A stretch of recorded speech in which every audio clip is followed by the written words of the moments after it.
¿Cómo les va? Buenas tardes. Aquí estamos comenzando otra emisión de Los Días Contados, en una jornada en la que vamos a tener la presencia del ex ministro de Defensa y actual jefe del bloque de diputados, Agustín Rossi, para hablar de lo que se va a tratar en el Parlamento el 8 de agosto, que diga el 8 de agosto, ¿no? Por un lado, en el Senado, la media sanción que ya tiene la Cámara de Diputados de la despenalización del aborto. Por otro lado, en diputados, el tema del avance sobre las situaciones generadas en la intervención de las Fuerzas Armadas, eventualmente en la seguridad interior. Acá en la provincia de Santa Fe también ese 8 de agosto vamos a tener discusiones acerca de las cuestiones económicas. Por ejemplo, lo que hablaba hace un ratito el diputado Rubeo, con el tema de eventualmente emitir un bono o los préstamos o el endeudamiento que pide la provincia de Santa Fe. Digamos que va a empezar agosto en un par de jornadas con un movimiento realmente intenso, en donde vamos a ver, por supuesto, la actividad del Parlamento, que es necesaria, que es fundamental, me atrevería a decir yo, para el equilibrio de la República y para garantizar determinadas situaciones que no pueden pasar únicamente por la determinación de una persona, un estado de ánimo, una contingencia o una coyuntura, mucho menos una instrucción foránea. Y estamos refiriéndonos a temas centrales y cruciales que, insistimos, en buena hora va a enfocar el Parlamento Nacional. A propósito de temas centrales y cruciales, del contexto, del clima que se va viviendo y que es diferente al de hace algunos meses y que probablemente también vuelva a ser diferente, o en todo caso vamos a ver qué es lo que ocurre de aquí en adelante, hay un par de situaciones que este fin de semana han tenido, creo yo, una difusión, no digo exagerada, pero que no responde, digo yo, al diagnóstico del momento y fundamentalmente a lo que pueda ocurrir en el futuro. Luis Delía salió a decir que al presidente Macri habría que fusilarlo en la Plaza de Mayo. No, bueno, Luis Delía es un personaje de la política, desde mi óptica un marginal de la política, que tiene a su cargo organizaciones de base, que ha sido efectivamente beneficiado en más de una oportunidad con aportes que se hacen desde el Estado para sostener situaciones que en principio pretenden establecer algún margen de contención social, de equidad. Ahora, esa situación, Adelía, que estuvo preso por una cuestión vinculada a la causa del estallido de la AMIA y demás, y que es un blanco fácil desde el punto de vista de la crítica o de los cuestionamientos, la verdad es que se reduce a una expresión absolutamente fuera de lugar, desafortunada, que uno condena. No hay que fusilar a nadie en ningún lado, hay que cumplir la ley, hay que garantizar el debido proceso, hay que primero presumir la inocencia y eventualmente, si hubiese que hacerlo cargo a alguien de alguna situación, están los mecanismos institucionales. ¿Para qué sirve esto de Delía? Y sirve para que el gobierno tenga una válvula de escape, el presidente aparezca en declaraciones públicas con una situación casi rayana en el hinduismo, el espiritismo, con el combustible del odio y las ondas de paz y todas esas cosas que, francamente, insistimos, ¿no? Quitan el eje de la discusión, corren la cuestión fundamental y central y dan margen como para que se corrija y se aumente lo que dijo Delía, que es una imbecilidad que sirve únicamente, insistimos, para dispersar esfuerzos, para que ese espectro, digamos, del gobierno empiece a cuestionar o criticar o poner en la misma bolsa como generadores de odio a aquellos que marcan cuestiones que son claras, específicas y puntuales, que deberían corregirse, o en todo caso con las que uno no está de acuerdo, ¿no? Digo, Delía, una vez más, es funcional a lo que él cree combatir o a lo que él dice que quiere combatir. Y por otro lado, otras declaraciones también completamente desafortunadas son las de la ministra de Seguridad, Patricia Bullrich. Y esto es más delicado porque estamos hablando de una funcionaria y estamos hablando además de la referencia o la fundamental persona que toma determinaciones en el área de lo que debe ser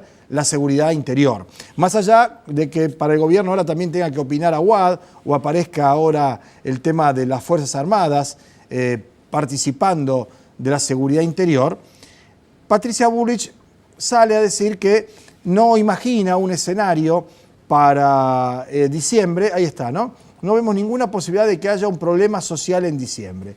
En realidad el problema social está ahora y el problema social va a estar en diciembre si no comienza a resolverse. Lo que probablemente Patricia Bullrich está insinuando y que está generando como expectativa son situaciones que se reeditan para las fiestas, cuando mucha gente va y pide bolsones de comida, cuando hay un reclamo espontáneo y genuino, y cuando hay otro en paralelo, o que se suma a ese, y efectivamente puede llegar a generar algún grado de zozobra, preocupación o malestar. Ahora, estamos por empezar agosto, falta septiembre, falta octubre, falta noviembre y los primeros 15 días de diciembre. 4 meses y medio en el que evidentemente la ministra debería poner su atención y su empeño en evitar aquello que está pronosticando para diciembre como la profecía autocumplida, para desmentir lo que va a pasar en diciembre, o lo que dicen algunos que va a pasar en diciembre, y ella dice que no, sin que nadie lo diga expresamente. El gobierno está generando una situación, un clima que evidentemente es el que necesita para poder instalar una teoría que es la de las Fuerzas Armadas participando en cuestiones de seguridad interior, que para algunos puede ser una cuestión estratégica, reasignación de roles, para otros es lisa y llanamente la participación en la represión del eventual conflicto social. Ahora, hay 3 meses y medio, 4 meses, un poco más por delante, para llegar a ese eventual escenario que hoy desmiente la ministra Patricia Bullrich. Lo que hay que ver es cómo se van generando situaciones que objetivamente llevan a personas bien intencionadas, preocupadas, serias y responsables a prever que pueden darse tensiones sociales. Digo porque asociado lo de D'Elia a lo de Bullrich es un cóctel perfecto de un hombre pronosticando cataclismo, que hay que fusilar al presidente y la violencia, y por otro lado una mujer diciendo que en diciembre puede pasar eso que ahora se está asusando desde algunos sectores. Y en realidad lo que está pasando es que hay una pérdida de empleo muy importante, hay otro aumento de tarifas que se viene ahora en septiembre de entre el 25 y el 30 para la luz y para el gas, hay un aumento de las prepagas que ya se produjo ahora y que cuando le llegue el recibo de la medicina prepaga que tiene lo va a notar, hay una caída de la actividad industrial, hay un aumento de la inflación, hay una cantidad de situaciones que no son el combustible del odio y que el presidente de ninguna manera puede desarticular aprovechando la estupidez, la funcionalidad de Luis D'Elia. Hay 4 meses por delante. Hay 4 meses por delante hasta ese diciembre que la ministra trata de entregar tranquilidad diciendo que nada va a ocurrir. Si el vector que está trazado se profundiza y las situaciones que se van generando se van sumando unas tras otras, no sé qué va a pasar en diciembre. Yo estaría más preocupado por agosto, por septiembre y por octubre, y así cronológicamente, ¿no? Esta historia de lo peor ya pasó. Lo peor ya pasó hasta la semana que viene, donde viene lo peor, y la subsiguiente peor que la anterior. Este discurso que ya ni siquiera Marcos Peña vuelve a poner en su propia boca, es parte también de esta perspectiva que creo yo raya en la irresponsabilidad de aquellos que diagnostican, que en alguna medida comentan, pero que no resuelven los problemas ni evitan las situaciones de crisis. Después de esto nos vamos a la pausa.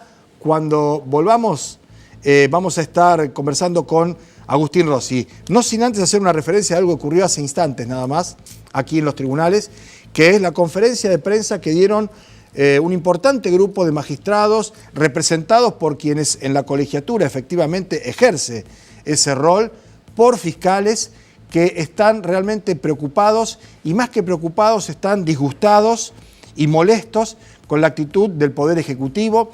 Me atrevería hasta a ponerle un nombre propio. Hay una relación muy compleja, muy tensa con el ministro Maximiliano Puyaro, a partir de una visión completamente diferente de un mismo problema, en donde la verdad es que no hay posibilidades de que se coincida, pero que tampoco puede tener la razón los dos a la vez.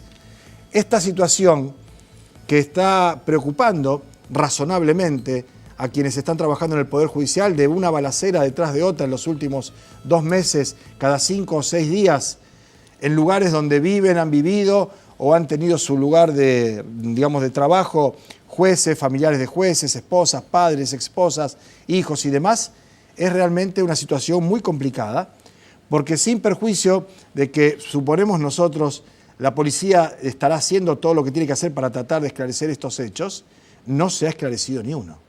No hay ni una sola persona, ni siquiera sospechada, o si lo está, que haya habido procedimientos tendientes a desactivar todo esto y sigue habiendo ataques de esta naturaleza. Lo que han hecho los jueces, los fiscales, los funcionarios del Poder Judicial es en menos de 30 días reunirse por segunda vez para hacer visible su grado de malestar. Hasta el momento, desde el Poder Ejecutivo de la provincia, no se ha hecho ninguna otra cosa que en alguna medida salir a contrarrestar, a contraponer, más que a contener y a generar tranquilidad. Hacemos una pausa y lo que decíamos, ¿no? Rossi conversando con nosotros en un minuto nada más.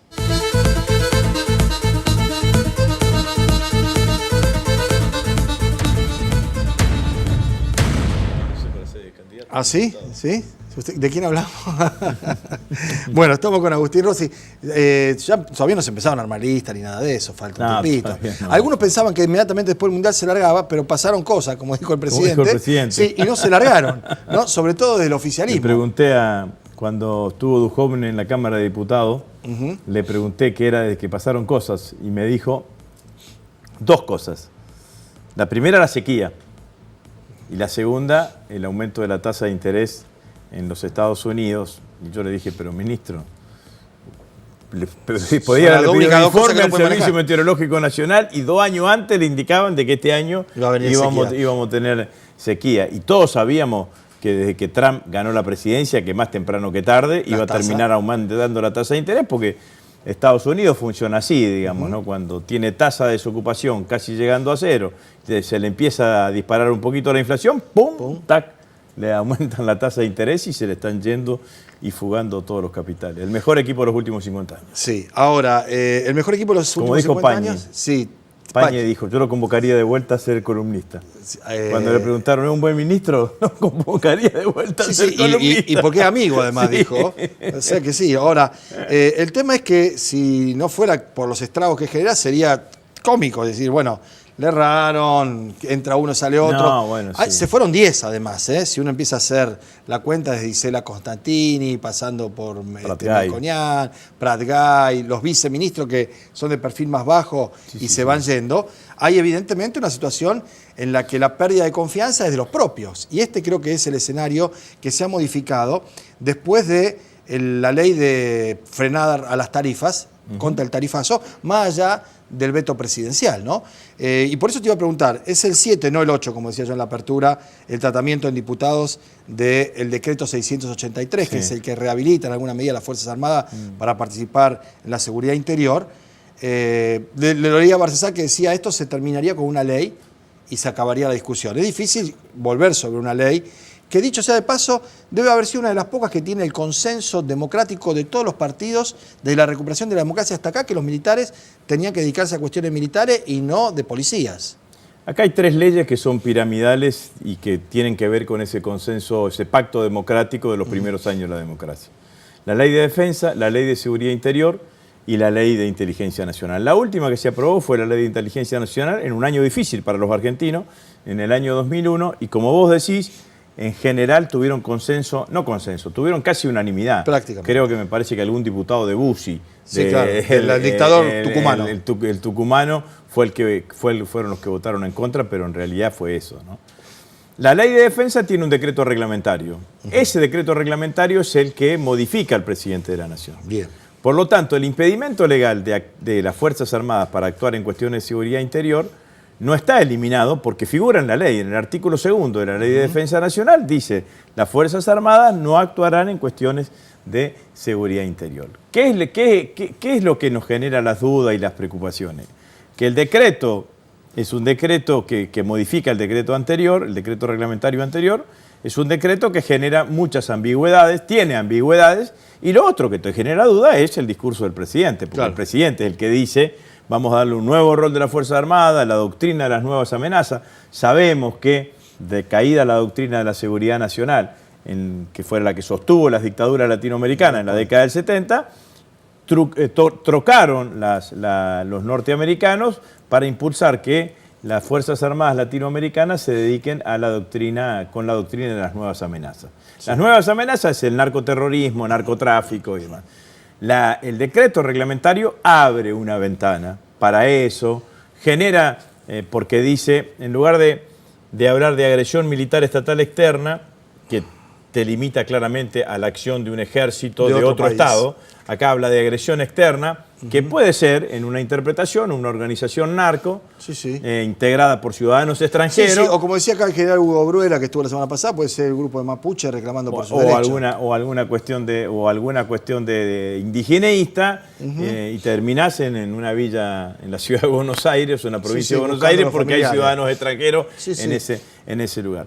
Después hablan de los objetivos estratégicos. Y después hay que definir ahí. No está definido cuáles son los objetivos estratégicos, no está indicado quién los va a definir, y te aparecen claramente las contradicciones, porque si van a poner a los militares a custodiar Atucha, y si mañana hay un conflicto laboral en Atucha, los militares no pueden actuar porque no pueden actuar en cuestiones de seguridad interior. Como decía también Bruera, dice, si llegara a haber una situación extrema, dice, donde haya que usar las armas, las balas de los gendarmes serán legales y las nuestras de los militares serán ilegales. Totalmente, acusado de homicidio. Así dijo él, ¿no? Acusado claramente de homicidio.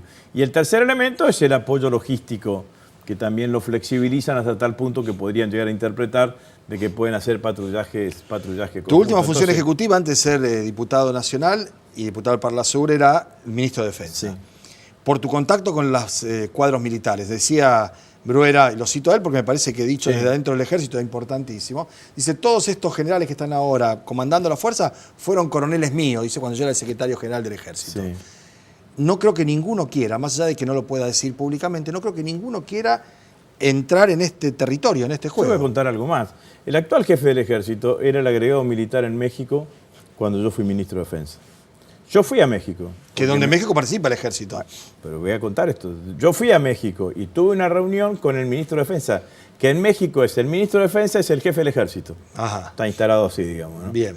Los periodistas me preguntaban, ¿usted qué es civil? ¿Por qué está de ministro de Defensa? Claro. Pero digamos, está una cosa interesante. Bien. En México el ministro, el militar... El ministro de Defensa es el jefe del ejército. A otra cosa. A otra cosa. Y tuvimos una reunión con él. Él me acompañó porque era el agregado militar. Yo fui con otros jefes militares y demás. Y el jefe del ejército mexicano dijo, la política nos metió en el combate contra el narcotráfico y ahora vienen las denuncias contra los derechos humanos y nos dejan solos. Entonces, eso que me dijo el jefe del ejército mexicano, me lo dijo a mí, lo escuchó el actual jefe. Yo estoy convencido que si llegan a meter a las Fuerzas Armadas, y esto lo digo porque vos yo no pasé prescindentemente por el Ministerio de Defensa. Generaste vínculos, relaciones. Claro, te encariñás con la misión, aprendés a ver realmente lo que significa el mundo militar, generar relaciones.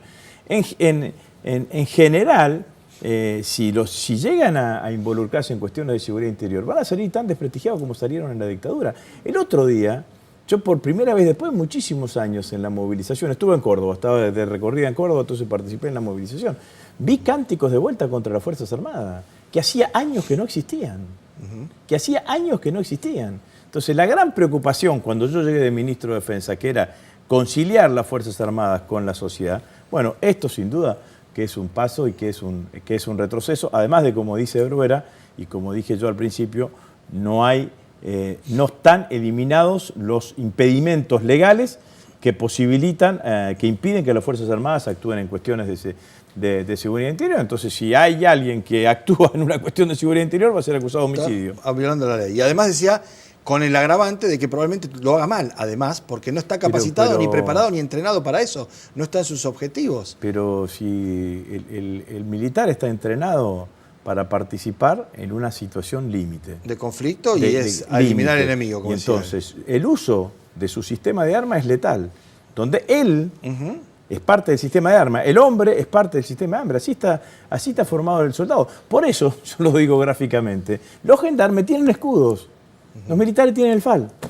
no tienen escudo.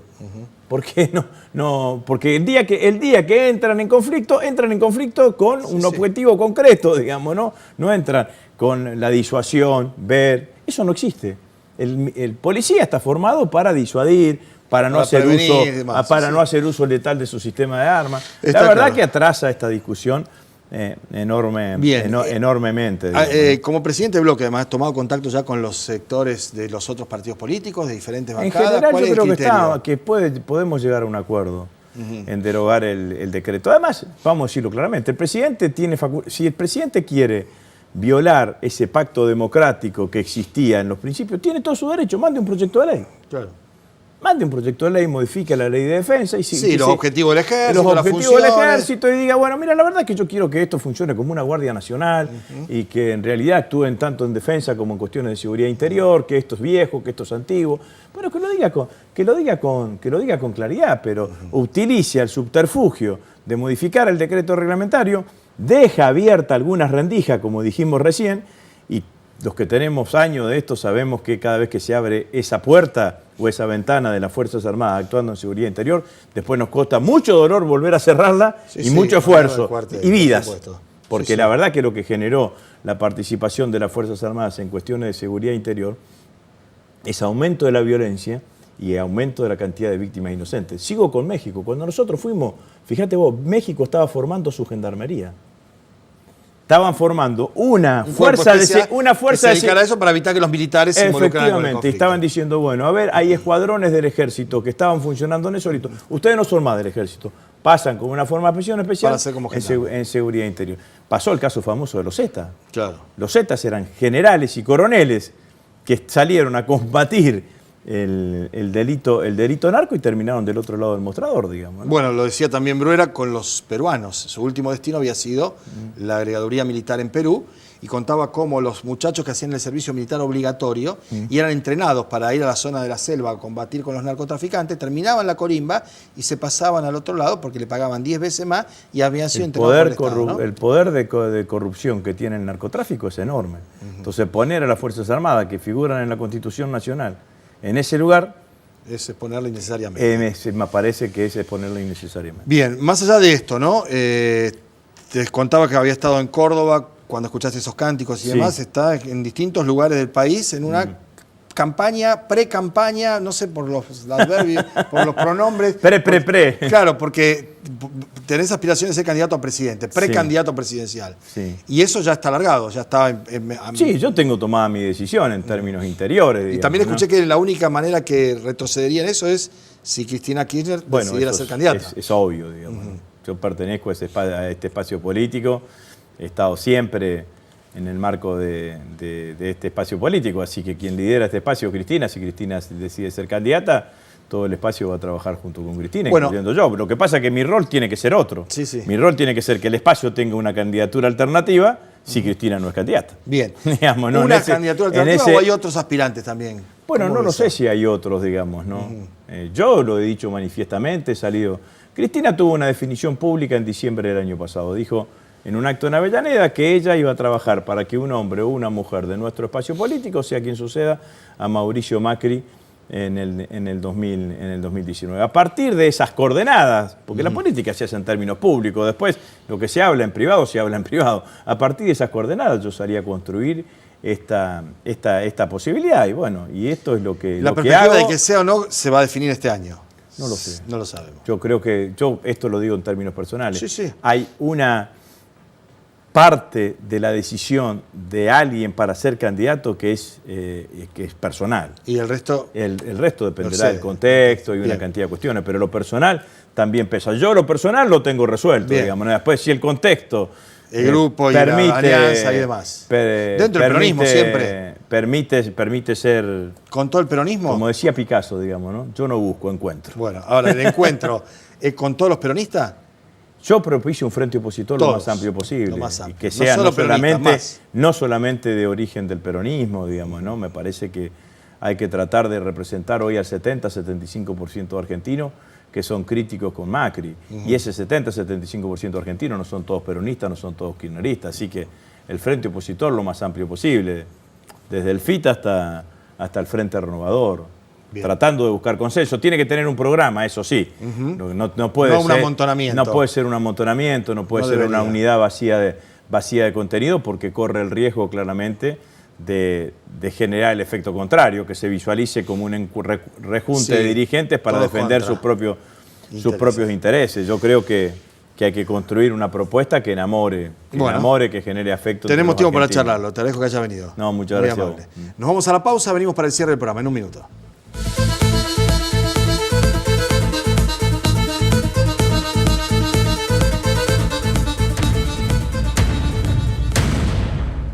Bueno, muy bien, nos reencontramos aquí para agradecerles su compañía y para invitarlos a que mañana otra vez estemos juntos a partir de las 2 de la tarde con Los Días Contados. Ha sido un gusto como siempre, ¿eh? Hasta entonces.